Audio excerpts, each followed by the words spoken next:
Na ni matumaini yangu kuwa hujambo pale popote ulipo mpenzi mtazamaji, na karibu kwa taarifa za mchana au adhuhuri za Mbci. Jina langu ni Karen Lumbasi. Mtazamaji, jana ilikuwa ni siku ya kuadhimisha siku ya kina baba ulimwenguni. Na tangu kufariki kwa mkewe miaka 8 iliyopita, Bwana Cornelius Kanyiri amejitosa kuwalea wanawe wa kike wawili, na matumaini kwamba licha ya kumpoteza mama yao wakiwa na umri mdogo, watakuwa mfano mwema katika jamii. Na huku ulimwengu pia ukizidi kuadhimisha siku hiyo ambayo ilikuwa ya kina baba, Kanyiri amekuwa mfano mwema, ishara tosha akina baba wangali na wajibu mkuu katika familia zao. Ni taarifa ambayo iliandaliwa na mmoja wetu Ruth Chege. Acha tuitizame. Ni siku iliyotengewa kina baba kufurahia nafasi yao katika jamii. Tunafika nyumbani mwake Bwana Kanyiri, yuko jikoni na wanawe wakifanya matayarisho ya chakula cha mchana.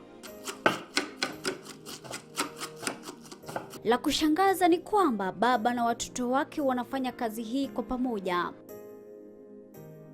Kisha chakula kinaandaliwa. Kabla ya kula, Bwana Kanyiri anatuongoza kwa kutoa shukrani kwa Bwana. Na ikiwa ukurasa wa Bwana Kanyiri haukuanzia hapa, tunataka kujua zaidi maisha ya hapo mbeleni. About 8 years ago, normally wakati mnaishi, you are married, newlyweds, and life is exciting, so it started off very well. And I didn't know my marriage life was going to be short. My wife we were working together. First we met as colleagues in the office, and then one story led to another, and I proposed and she accepted. And I think the first year our daughter came, and we were very excited about life. And all through the years we were working together. The company that we were running, both of us, my wife was the treasurer and kind of the manager, and doing all the money business. And I was the technical guy, doing the odd jobs. Najua vijana tunasema sisi ndio tuko strong, so we do the hard work. She was managing me actually. Tuligrow tuko very much connected. Sijui ninaweza iweka aje, but I was not afraid of telling her the challenges I was going through as a friend, and she was able to look at the business and see what I need done. Na anaweza kunisupport. Najua ile unakutaga kuna friend mwenye anajua uko kwa shida, lakini anajua how to come in. So she was like completely opposite. She knew how to deal with people. I knew how to deal with machines. So I'd go to a situation, get a problem solved for a client, but I don't know how to ask for the money.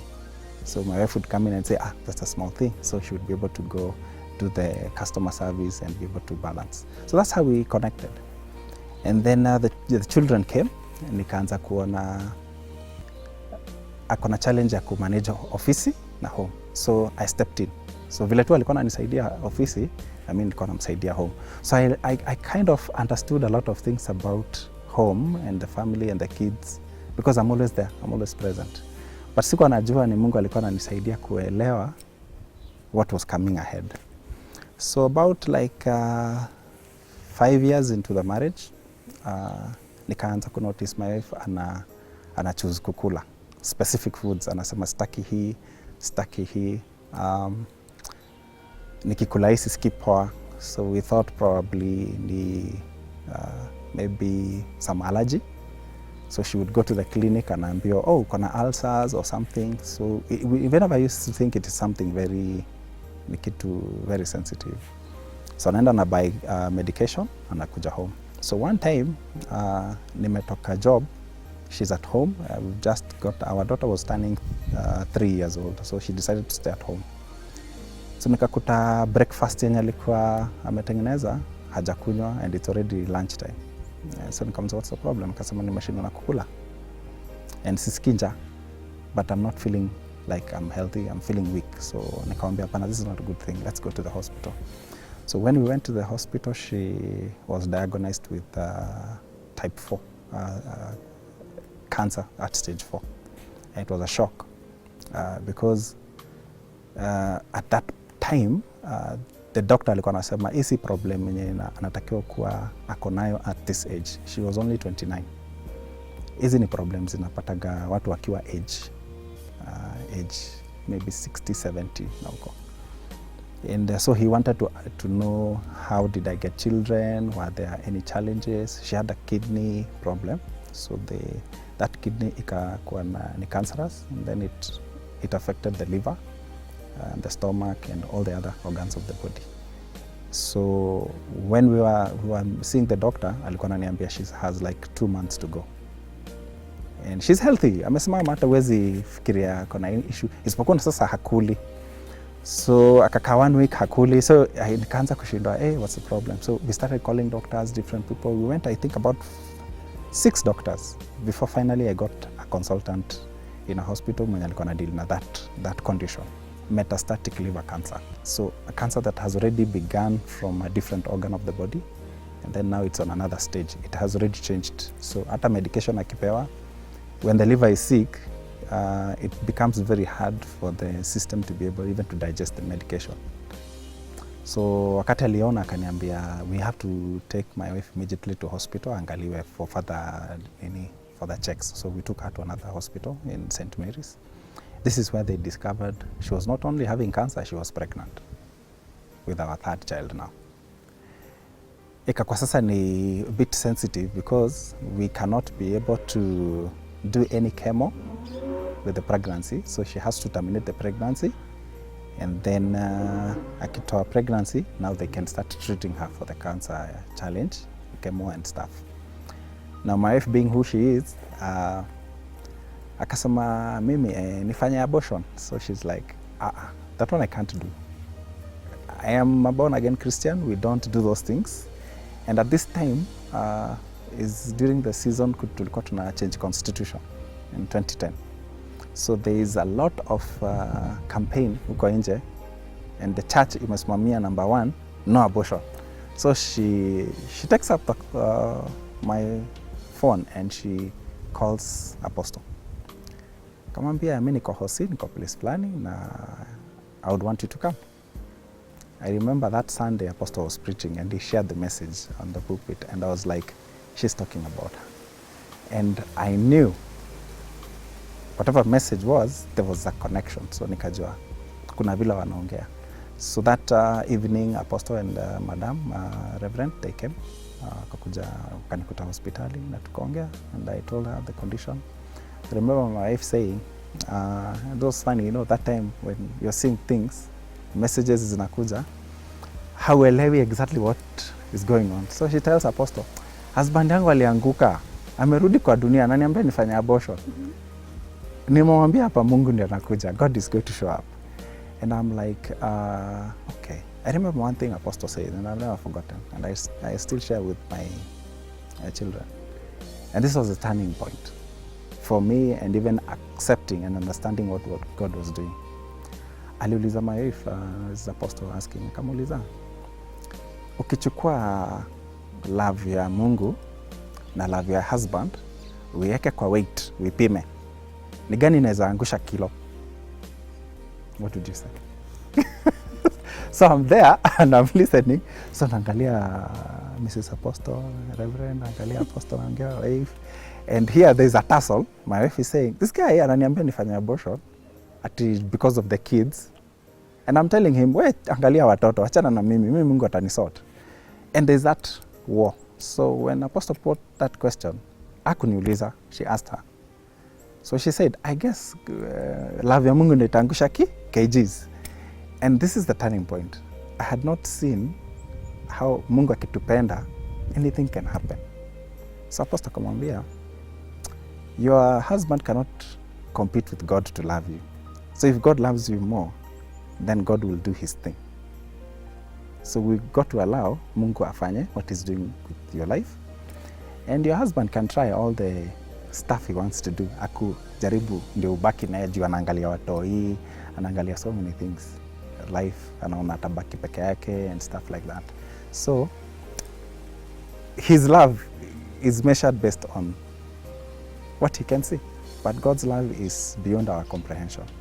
Exactly 2 weeks after that, my wife had akadischarge from hospital, ndio tukaenda we went to another hospital which accepted to get the abortion done.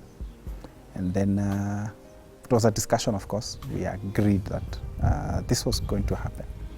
But she was still not accepting.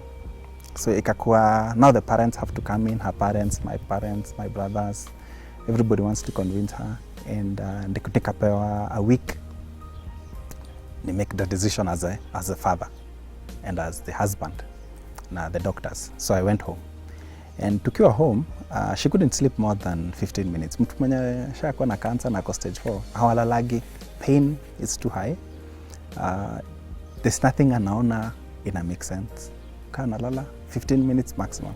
So I go home, I'm tired. The sister comes from Nairobi, anakuja kutu visit. So akachukua watoi wakaenda kupika dinner. So me, I decided wacha nikae kwa sofa, kwa sitting room nilale, and I sleep. And about like an hour ikaisha. So when I wake up, nika panic because najo alikuwa na nosebleed, alafu anachoka. So nikaenda nikachungulia, nikaona amelala. So I'm thinking she's okay. Nikaenda nikarudi kwa sofa, nikajiekelea tena like an hour. So by the time niliamka, nikauliza ameamka bado. Nikauliza, are you sure? So I'm thinking ni vile ameshikwa na kausingizi. So I'm considering myself very lucky. But in the real sense, she had left us. But I didn't know. So when I went kwa bedroom, sasa penye nilikuwa nimemlalisha, nikamwangalia, nikamguza, nikasikia bado ako warm, nikapull a sofa, stool, nikakaa. So you can imagine, this person has already left, tuko hapo, umechukua stool wamke. I think in the heaven wakaangalia wakaona huko juu, mse atoki hapo. Vile tunamjua atoki. So amsha wewe ode. So she's there, she wakes up and she asks me, mbona wamenirudisha hapa? And this is a story that I have processed in my mind mpaka nikakuja ku understand how God operates in our lives. And she's like, why have they returned me here? And I'm like, where were you? Kaniambia mi place nilikuwa. And then she paused, kajamaza. So she's not telling me anything. Sister yake akakuja na tulikuwa tunampea some biscuits tuna mix na maji because now she can't eat anything. Akasema wacha na hiyo food. Just sit down, I tell you where I was. And for the first time, the words alianza ku speak na ku mention, nika realize she had already left us. Akasema mimi nilikuwa place nilikuwa ninaona gold. Where I was standing, there was gold. I was dressed in white, and there are people there, and there's a place unaingia. You can't pass there if you don't have Christ. And she began to tell me about the heavenly experience, and it changed my whole thinking about myself, my family, my brothers, everything I was doing. Akaanza kusema, wakati anaongea ni kama ana pause, it's like she's watching something, she's watching. Anasema, I saw some Indians, I saw some Chinese kwa hiyo entry, lakini hawakupita. Mimi nikashindwa mbona hawapiti, lakini mimi wakaangalia, they said, hey, na huyu ni mrembo, ametoka wapi? And then one of I think the angels or whoever was at the gate, akasema, hapa tuangaliagi urembo, tunaangaliaga hati ya mtu. So I started realizing, kumbe it's our hearts that Mungu anaangalia, anachunguza. And she said, they looked at my heart and they said, huyu ni msafi, for whatever reason. And then immediately she disappeared from their presence and she was on the other side. She could see gold, she could see flowers, she could see stuff. So she decided, wacha niangalie mbona hao ma Chinese na ma Indians wamebaki huko. Hawaja kuja pande. So when she goes to check, she sees wameanguka. It's like the cloud ilifunguka, they went into something. There's a lot of noise as they go down. Akashtuka. Sabla alishtuka, akajikuta ako kwa kitanda na mimi niko hapa nimemwangalia. So she's like, why have they brought me back? I want to go back. From that point, my late wife hakutaka anything to do with earth. Alikuwa ananiambia, I want to go back. I want to go back. I want to get this heavenly experience. I want to see there's the real us. When we are here on the earth, Alikuwa anasema there's nothing here that is good. The best life iko the other side. So she started saying how long her hair was, how beautiful she was, the gold, the flowers, the stuff that is on the other side. And it was a beautiful experience for her. That is how I remember her. And that's how I want her children to remember her. It's not the pain, it's not the cancer issue, it's not all those challenges that alipitia. That it's on her last moments. The only thing she could remember is how beautiful heaven is. And she kept reminding me, I've gone. Nisikukose uko wewe. You know, venye tumehustle. And I was feeling, it's like a message. You know, when someone comes, sees something, and then anarudi back, anasema, hey, mazee ni kupoa uko. So I've lived with that message all my life. So even when I meet situations that will tell me otherwise, I still remind myself, we, usikose heaven. And that's a key thing. So I shared with her that common bond, yeah, to understand. And I think now going forward from that time, she said she wanted to do the abortion. She wanted to know, if I do the abortion, can I survive? I told her, according to the records za Hosi, you only have 2 weeks. You can't make it. And Ambe, let's do it now, because she wanted to go back. She knew that this was the getaway. If she did the abortion, she was going to die, she was going to go back. So that was the key thing. And I felt we need to understand sometimes life based on the challenges Mungu allows zipitie in our life, because sometimes things happen not because they are bad. Mungu anaangalia na situation yenye iko in your life, there are things anataka ujue. Once you umejua about him, then he takes you home. And for me, I think my wife understood a lot of stuff about life in itself, and he was able to quickly connect with the purpose for her being here. And I remember her last words when we shared, akaniambia anataka kwenda kuona mamake. So I took her to Njoro. She comes from Njoro. And she said she has a message for her. So when I allowed her to go, I used to go once a day. Nikiruka siku moja, nenda the following day. Kwa job, nakuja job, nakuja na check watoi home, then nenda namcheki. So she actually talked to them, shared to them the same message alikuwa ameniambia, and then she passed on. When she passed on, that's when now the whole picture of now being a parent. Moja ile, she's no longer there. I have the story.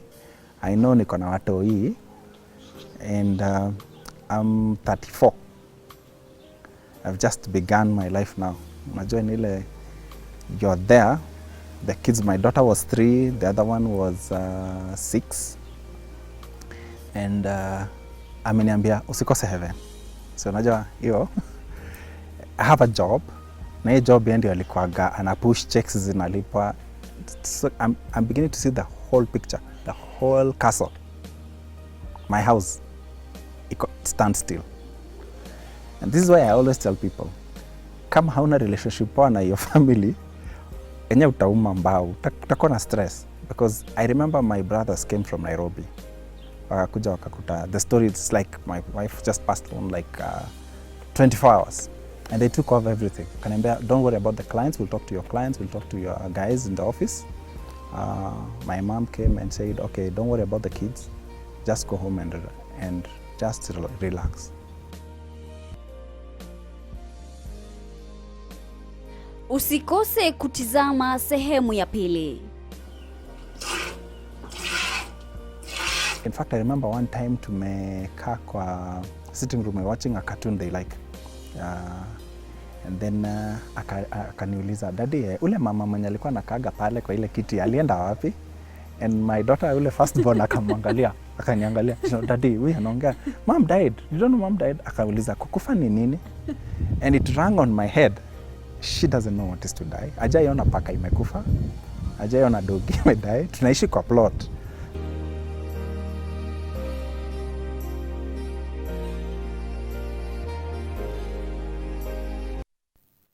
Wow, what a sacrifice kutoka kwa baba mlezi, tena baba mzazi.